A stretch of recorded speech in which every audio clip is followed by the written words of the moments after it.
Hey ladies and gentlemen, welcome back to the channel. As always, it is Nick here, back with your daily crypto news and analysis. And today we are going to be talking about Ripple and XRP, as well as the vast majority of crypto and finance. And with that being said, let's just dive in. And before we fully jump on into the video, I just want to let you guys know that a ton of information is dropping every single week within the Crypto Wealth Network. If you guys are not a part of this group, at this point in time, I really do think that you guys are missing out on incredible amounts of value and information that is crucial to the space right now. Me, JD, and Tokenizer all came together to really kind of become a major network of information and value that you guys can take from us and really kind of learn and utilize to be successful within this market. Tokenizer has been dropping gems on deep dive information and tools around some of these great utility tokens in order to research them more in-depthly. And also JD has been absolutely killing it in terms of strategies around trading and also technical analysis on many assets, including XRP, XDC, XLM, so many other great utility tokens. And then of course myself, there's already 6 undervalued gems to go over with a ton of information behind them. I really kind of address the market, the team, things like that. There's also a ton of information on QNT and Xterra so far. I'm going to be going over a few things as well. You guys get a few in-depth viewpoints into our portfolios, our portfolio ideas and plans. So definitely check it out if you guys are more than welcome to down in the description below. It's going to be one of the first links in the description. And with that in mind, let's dive in and let's start off with a few things. So one thing that I've been seeing over on Twitter is the FUD campaign. FUD is picking up. It is becoming a big thing now.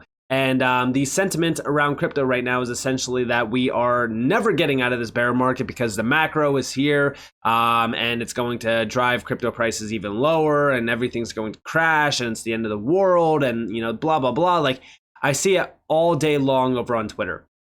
One of the biggest things that I just recently seen was the Binance US CEO resign. And everyone was saying, that's it. This is it. And I want to take you all back to November of 2022. Do you guys remember November of 2022? It was one of the worst times in this market. And at that time, FTX went belly up. What we seen from that, though, was everyone speculating and posting tweets for engagement saying crypto.com's next, MEXC's next, Qcoin is next, this one's next. And guess what? Even then, Binance was speculated to be going belly up next. It's comical. For people that want this space to thrive and to really kind of be successful, they surely do come together and, well, spread FUD. The problem with it is that nobody's looking at these statistics behind some of these tweets and some of these platforms. For example, Binance US and Binance are two completely different platforms. I even said over on Twitter, here comes the FUD, Binance US is not nearly as big as people think it is. Binance US had roughly $22 million worth of 24-hour trading volume. Meanwhile, Binance had roughly $6 billion worth of 24-hour trading volume. Binance is absolutely massive outside of the US. Binance US has not gotten a lot of love. And it's because Coinbase ultimately dominates US volumes. And if it's not Coinbase, well, it's most likely going to be an exchange that most people are not KYC'd on. Outside of that, right, we also seen the FTX FUD yet again. FTX receives court approval to liquidate $3.4 billion in crypto assets. Oh, well, that's it. I'm selling everything, right? This is the issue, right? There's so many assets tied to this. XRP obviously being one of them. This has nearly 1 million views, ton of engagement on it. One thing that I want you guys to understand is like $3.4 billion is nothing in this market. But also remember that they are probably mandated to a certain amount that they can sell per week. Outside of that, $3.4 billion compared to $1 trillion in market cap is droplets of water in a bucket. We're already seeing YouTube videos getting posted. You guys have top community posts. FTX maybe dumping billions of crypto, Bitcoin, Solana. Like, we're probably going to start to see a lot of YouTube videos coming out saying like, oh, this is going to kill Bitcoin. This is going to slaughter Bitcoin. Bitcoin's about to sell off massively. what you need to know before this move happens on Bitcoin. Like, we're going to start to see a lot of those types of videos get uploaded. I want you guys to understand that now is not the time to be panicking. Now is not the time to be impulsively making decisions. And the reason why I say that is because, one, when we look at XRP has really kind of had a rough time. But the thing that I want you guys to understand is that it has come down to roughly the same floor that it was at before the big price move. Now, CoinMarketCap is wrong on price. It actually went to about like roughly 92 to 94 cents. Now, we've already seen XRP wick down to about roughly, I think it was like 43 cents or so on futures exchanges. But spot exchanges, we didn't really go that low. We're back into the demand zone. This is not the time to be bearish. This is actually the time to be looking at XRP where it is today, where it was recently when we seen the announcement around the lawsuit, and where XRP could go in the next major cycle. We have seen major expansions on top of the XRP ledger. We have seen major expansions outside of the XRP ledger with Ripple and SBI, for an example. For an example, here you guys have the SBI expands Ripple remittance tech to banks in Vietnam, Indonesia, and the Philippines. SBI Remit will use XRP as a bridge currency to enable faster and more cost-effective remittances to several Southeast Asian countries. Now, you guys might be wondering, well, why is XRP's price dropping? It's because the market, like, we're still tied to Bitcoin. We're not in a utility-driven market yet. This entire market has been going sideways. Now is not the time to get impatient. Now is not the time to get fudded out of your bags. Now is not the time to be selling your bags because you're frustrated. We have seen historical, huge events just recently. From the SEC lawsuit to expansions, to major partnerships, to major organizations jumping into crypto now. Like, we see the retail sector really kind of shoot themselves in the foot every single time. And also a big thing is standardization. We see from ISO 20022, let's do it. ISO 20022 migration cannot wait until 2024 or 2025. We see this, the imperative of early preparation. ISO 20022 migration cannot wait until 2025. We see also over here, though we have a little over 2 years to be fully prepared for the changes to come, waiting until 2024 and 2025 to initiate preparations could prove to be a costly mistake for organizations across the globe. Now listen, is this going to be a price driver for XRP? No. But what this does tell me is that harmonization around standardization is happening. ISO 20022, like, this has been a standard that has been in place since 2004. Mind you, it is only now being implemented. This is the first step. Standardization, interoperability of messaging is crucial. Outside of this, what it does open the door for is digitalization as well. This is where we do tap into those ISO 20022 compliant networks, like, for example, RippleNet. This is where XRP could ultimately be exposed through this. Does that mean that this is beneficial for XRP out of the gate? No. And it does not mean that it's going to drive the price of XRP. We need to start thinking about things outside of just price. But as we do look at this market, and as everyone is getting bearish, I think now is probably one of the best times to be looking at this space from a zoomed out viewpoint. When we look at the altcoin market, we are going sideways now 457 days.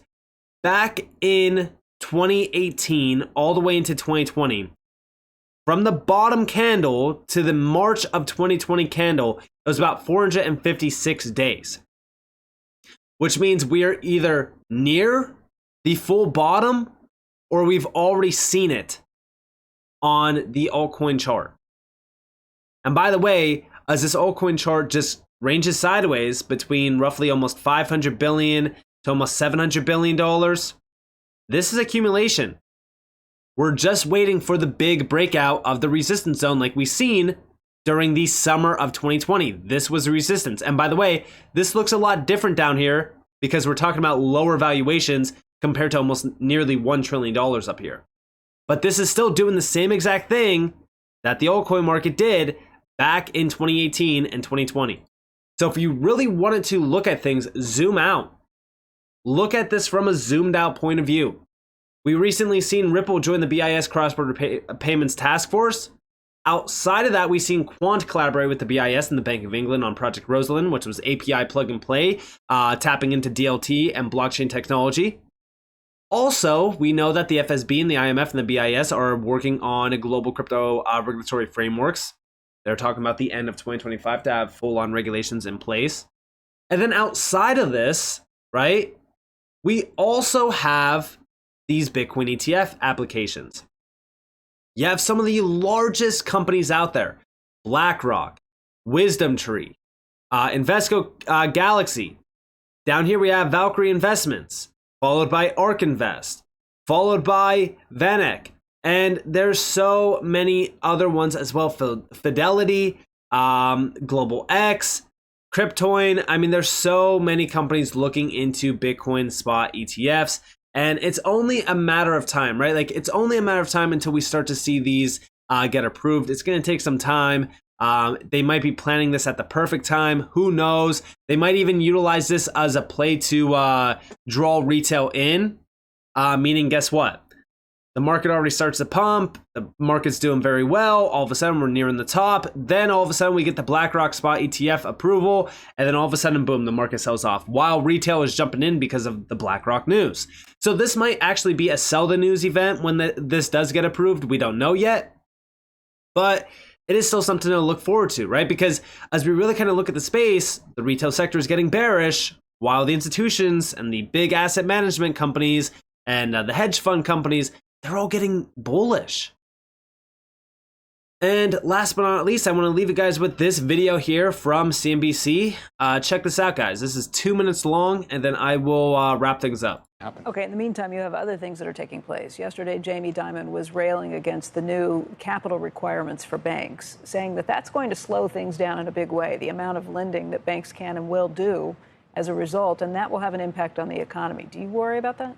I do. I think Jamie is absolutely right in saying that higher capital requirements is not the answer to what happened in March and April. March and April was a problem of supervision, that the problem was identified, but nothing was done to force these banks to deal with the maturity mismatches. To then react and increase capital yet again is not the right policy response. And there was a risk that that will not just lower credit, but push it into the non-bank segment, and that segment is well less supervised and regulated. I was going to ask you move on to crypto, if you'd indulge me for a second, because we always have these crypto conversations, and there seems to be this thing happening. I don't know, Joe, we were talking about $25,000 with Bitcoin. Meanwhile, BlackRock and all of these folks, all the folks that we thought were never going to do this, are now doing it, and yet it's not moving at all. Well, it's moving today. Well, I mean, sure, 26. This is 26. It was 4 when we started saying it wasn't going anywhere. 4,000. Oh, well, okay. But the question is this now a risk on, a risk off thing? How do you even correlate this to what's happening with the Fed? Because for a long time you used to talk about crypto in regard to the Fed.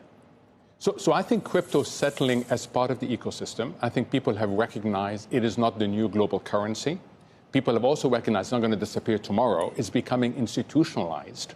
And I think, actually, if I were a crypto person, I think this maturation process is a good thing.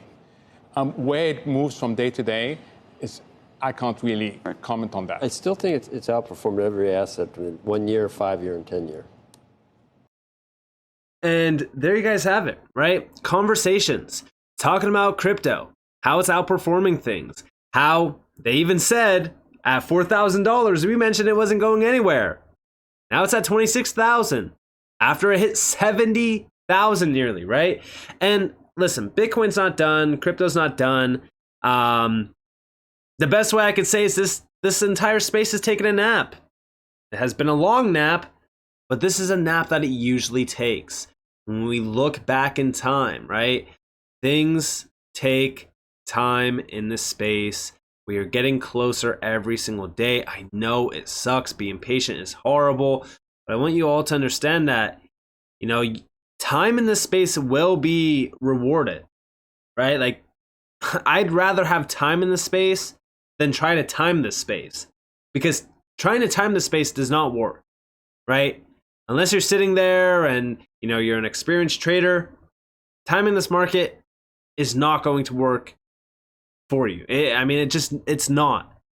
Those that have hodled most of these blue chips, they've been very successful. And I'm not sitting here, hey, hodl your bags to zero. No. But when things come down into a trend and they're doing something like this, that's the time to be buying. You don't want to buy when things are skyrocketing in price, like when we had XRP skyrocketing. I remember the live stream.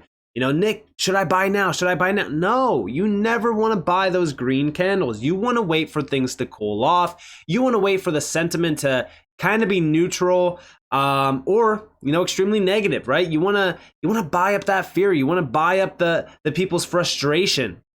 And I think that that's exactly what we are seeing with this market right now. I think that we're starting to see a lot of people being frustrated with this market. I think that we're starting to see a lot of fear kind of growing in this market. And I could not be any more excited. I really can't, because I know where we are headed. I know what's going to happen next around the space, because we've seen it time and time again. So many people are doubting crypto right now. And I personally love to see it. So with that being said, I hope that you guys enjoyed this video. If you guys did, definitely leave a like, subscribe, turn notifications on because more free content. You guys are more than welcome to follow me on Twitter and join the free Discord in the description below. And with that being said, guys, this has been Nick. Peace out.